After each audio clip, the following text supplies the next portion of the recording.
ব্যক্তির নিকট তার পরিবারের খরচ, তার নিজের ব্যক্তিগত খরচ এবং প্রয়োজনীয় প্রয়োজন পূরণ করার পরে যদি কুরবানির ঈদের দিন এর পরের 2 দিন অর্থাৎ ঈদুল আজহার 3 দিন অর্থাৎ জিলহজ মাসের চাঁদের 10, 11, 12 এই 3 দিনের মধ্যে যদি কোনো ব্যক্তির নিকট নিসাব পরিমাণ সম্পদ কিংবা এই পরিমাণ টাকা তার নিকটে থাকে তাহলে ওই ব্যক্তির উপরে কোরবানি ওয়াজিব। এই 3 দিনের ভিতরে যদি কেউ নিসাব পরিমাণ টাকার সম্পদের মালিক হয়ে যায়, তার কাছে জমা থাকে অথবা কোনো মাধ্যমে চলে আসে, সে নিজে এগুলির মালিক, টাকাগুলো বাড়তি কিংবা অতিরিক্ত হিসেবে আছে তার কাছে, তাহলে ওই ব্যক্তির উপরে কোরবানি ওয়াজিব। তো এখন আমাদেরকে বুঝতে হবে যে নিসাব পরিমাণ কত।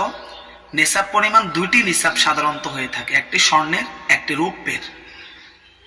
স্বর্ণের নিসাব হচ্ছে 7.5 তোলা স্বর্ণ কিংবা ওই পরিমাণ টাকা, আর রৌপ্যের নিসাব হচ্ছে 52.5 তোলা রূপা কিংবা ওই পরিমাণ টাকা।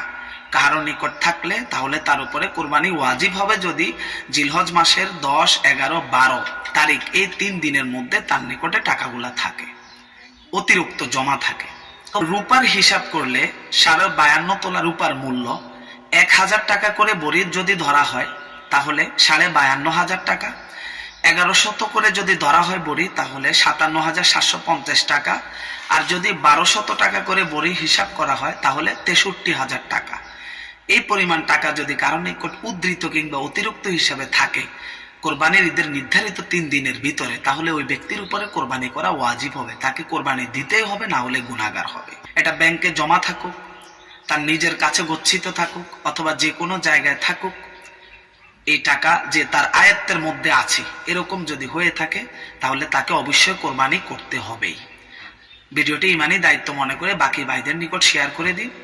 ভালো লাগলে একটি লাইক করতে পারেন, কোনো বিষয়ে জানার থাকলে কমেন্ট করবেন। চ্যানেলে নতুন হলে নিয়মিতভাবে গুরুত্বপূর্ণ ইসলামিক প্রত্যেকটি আলোচনা পাওয়ার জন্য চ্যানেলটি এখনো সাবস্ক্রাইব করুন।